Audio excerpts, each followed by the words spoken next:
দেখো বন্ধুরা, আজকে একটা আমার গার্ডেনিং এর একটা ফল পেকেছে, সেটা হারভেস্ট করতে যাচ্ছি।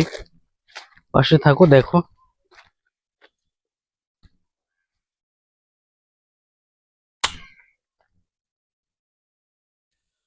দেখো বন্ধুরা, এই আনারস, দুটো গাছ লাগিয়েছিলাম। এটা দেখো, একটা আনারস হয়েছে, দুটো আনারসই হয়েছে, কিন্তু একটা পেকেছে। তো একটা হারভেস্ট করছি। এটা একটা খুশির বিষয়, যেহেতু কোনোদিনও এসবের সাথে যুক্ত নেই আমরা। আনারস লাগিয়েছিলাম, অনেক কিছু লাগিয়েছি, গাছে পেকেছে। জিনিসটা খুবই খুশির বিষয়। কাটে না কেন? দেখো বন্ধুরা, আনারসটি পেকেছে, একদম হলুদ টকটকা হয়ে,